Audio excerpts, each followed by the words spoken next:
Hello, everyone, and welcome to another episode of the Bob and Nikki series discussion. This week, we're up to number 13 in the series. This is the book Rue the Day. And in this book, we meet another alien race, the Rues, kangaroo shaped, not shaped people, but kangaroo like people who need another planet to live on, not because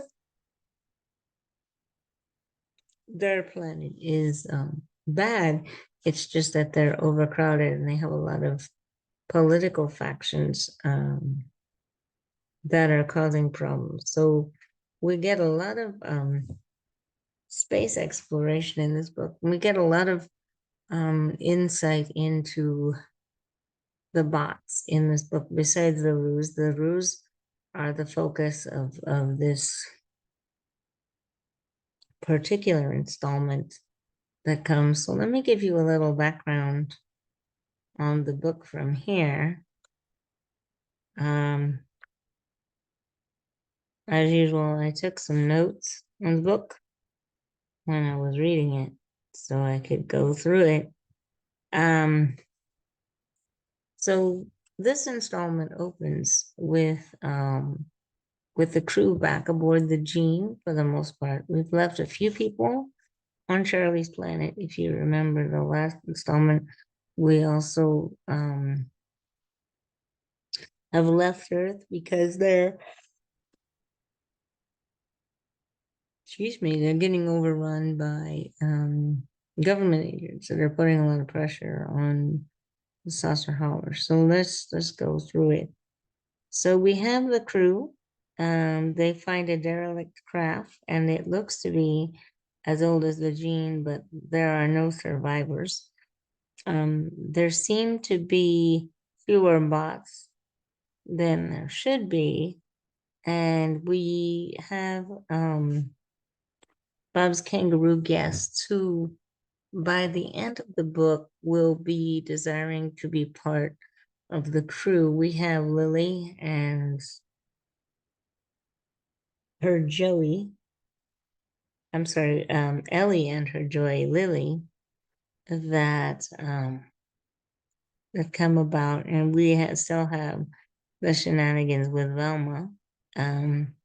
Frank is doing better under Wilma's care in this book.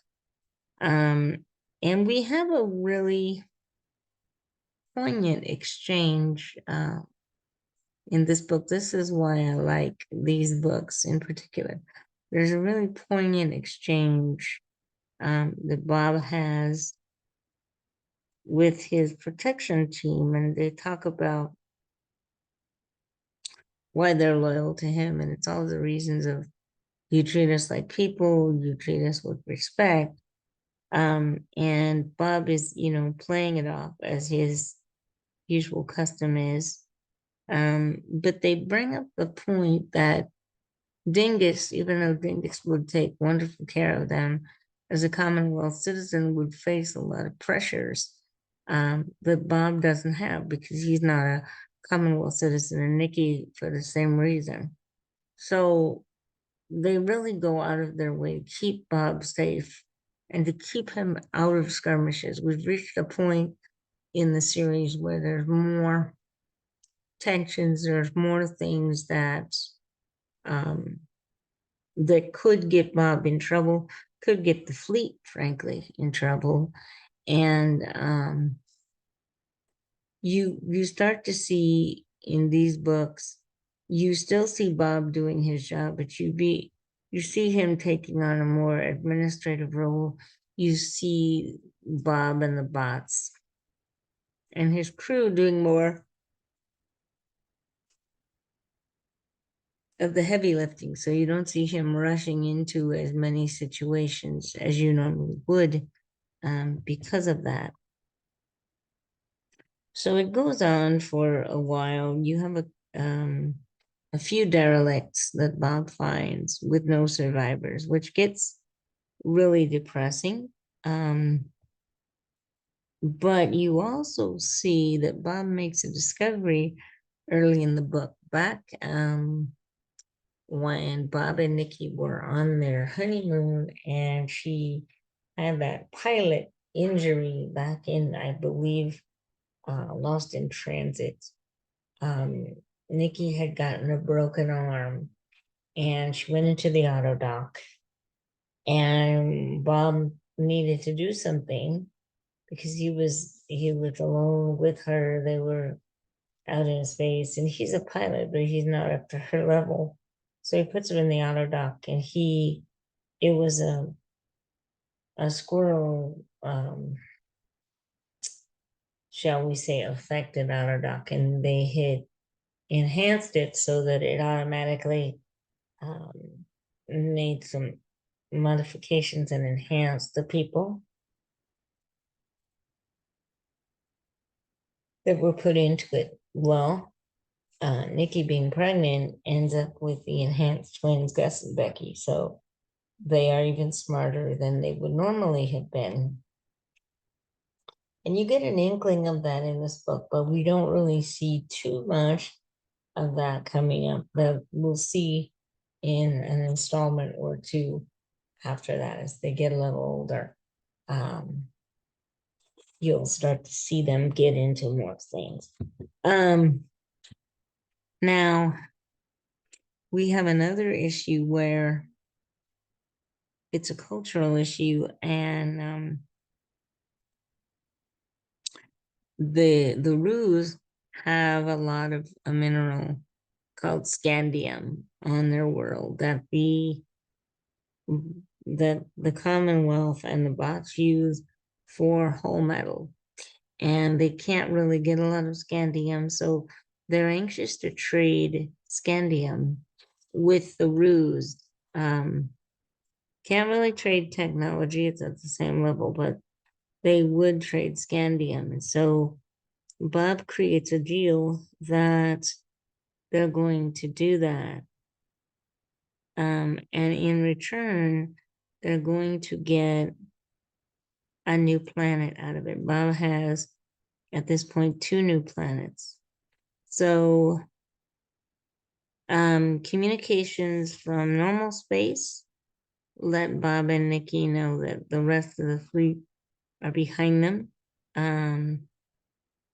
At the end of book 12, if you remember, Bill Rodham had made a visit to the Earth, and he had to send the rest of Diego's crew back to Earth. Remember, Diego had brought a bunch of people in the Commonwealth. They had gone back to Earth per regulations, but they had given them the way to apply for Commonwealth citizenship. And Bob is worried about that because that eventually means that the Earth is going to be unsafe for bots. Technology is going to go to the Commonwealth and people will get help, but being under Commonwealth jurisdiction, the place is not going to be safe for Bob Crew with the bots. So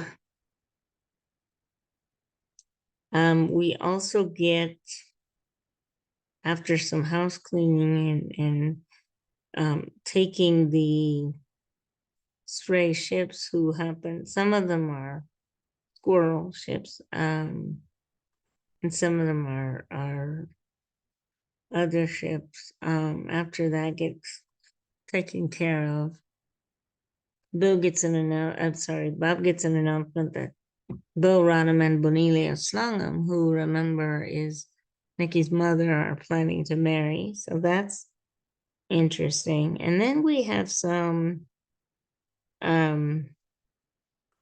interesting additions to the crew. Bob gets a whole crew of Commonwealth people, experienced Commonwealth people, with the exception of one lieutenant who's leading them, who is extremely entitled and who almost gets them into a gun battle with the Roos because they don't know how their greeting rituals work. And so they nearly get themselves damaged quite badly. Bob manages to salvage the ship, smooth over the situation and take in most of the crew.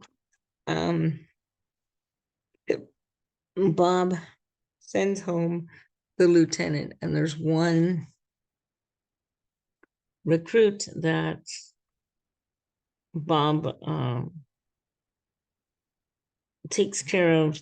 Um, he tries to um, assault Millie, and Millie shoots him fatally with the stunner. And so Bob holds the funeral there. Then they go into another derelict craft, and we get some really telling information about Topper. We know from this book that Topper has some secrets. He lets go of a few, but there's more secrets to come. We just don't know what they are.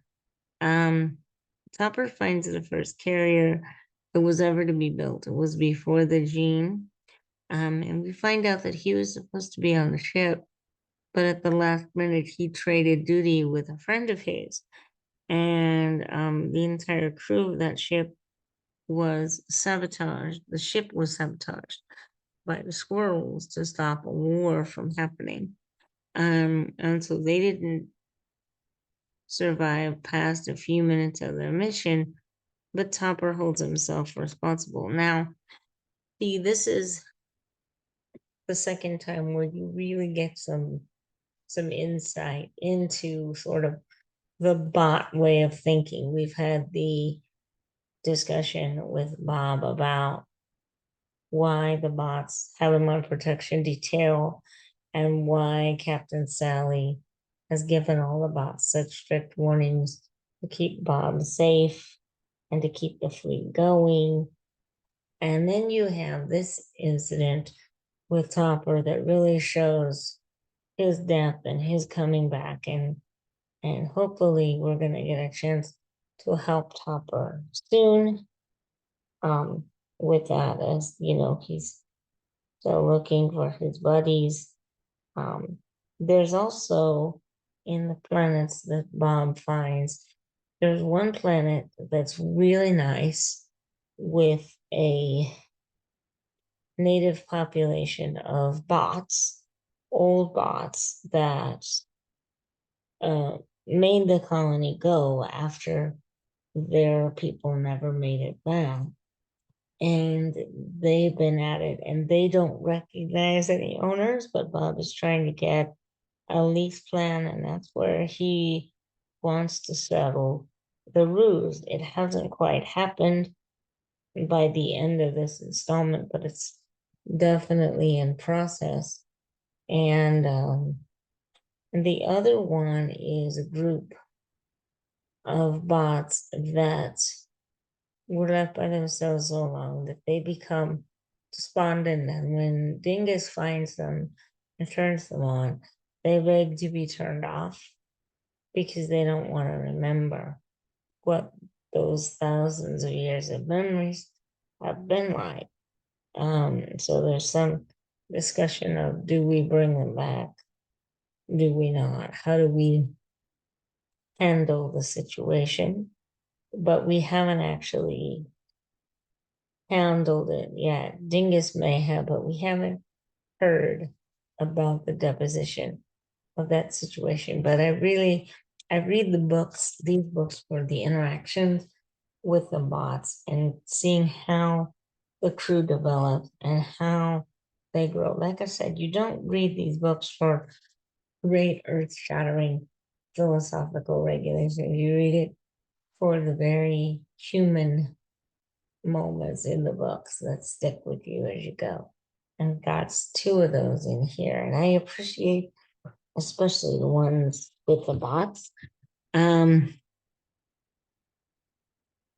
So then we finally get to the Rue homeworlds, and Bob encounters a bunch of ships. There's an extended greeting scene and an extended interaction that you can read about if you read the book, but they end up with some bounties, and we end up with some new bot members of the crew. And we also have this issue of the new Rue crew and how we're going to help them to acclimate. And as the book closes, we end up with this giant sort of vision of what we think is probably Deadbot for the opening of book 14. And as I said, the thing that I enjoy, even going through and talking about these installments in detail, is reliving those human moments of these books. This author is very good at sort of crafting that idea and letting you be in the world of these characters. And it very much feels like episodic TV. It's not earth shattering. It's not, but it is, you keep watching to see what's the next thing that's going to happen.